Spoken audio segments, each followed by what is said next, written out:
When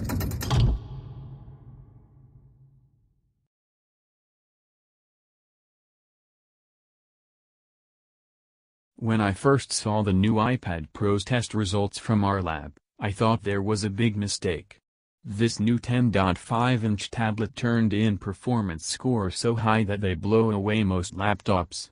In fact, the iPad Pro, starting at $649 for 64 GB, $907 with keyboard and Apple Pencil, smokes the new 12-inch MacBook and rivals the 13-inch MacBook Pro.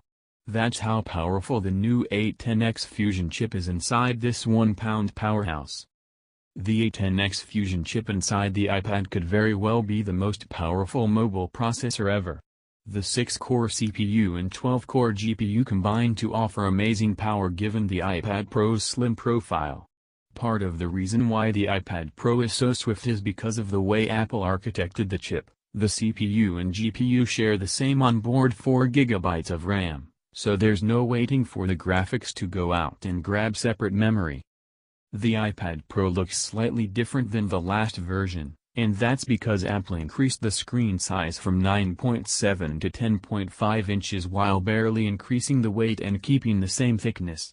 The new iPad Pro measures 9.4 by 6.8 by 0.24 inches and weighs 1.08 pounds. Compared to 9.8 by 6.8 by 0.24 inches and 0.98 pounds for the older 9.7-inch model.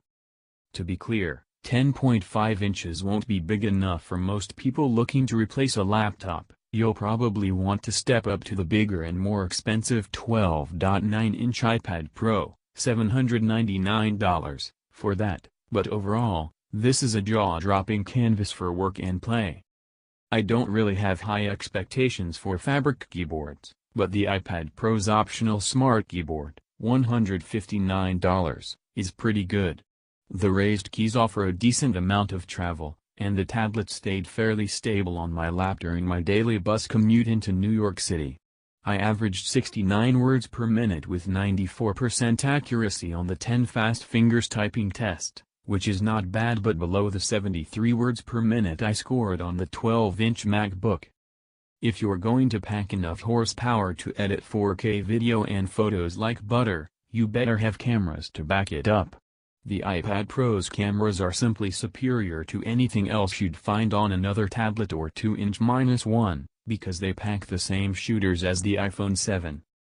The iPad Pro is the longest-lasting tablet on the market by a mile. On the laptop mag battery test, which involves continuous web surfing over Wi-Fi, the device lasted a fantastic 13 hours and 55 minutes. That's about 3 hours longer than the last iPad Pro and nearly 5 hours longer than the Galaxy Tab S3. Today iOS 10 offers some multitasking features, such as a slide over and split view, but they feel kind of clumsy. You swipe in from the right, scroll down a list and then select an app you want to run side by side with the current one. iOS 11, which will be available as a public beta this summer and officially released this fall, will make the iPad feel much more desktop-like. The iPad Pro is the best tablet ever, but at a time the entire market is on the decline. That seems like faint praise. But this is much more than a tablet, because the sheer speed offered by the A10X chip, coupled with high-quality apps, enables creative pros to do things that used to require a laptop. I also appreciate the nearly 14 hours of battery life, innovative ProMotion display and iPhone caliber cameras.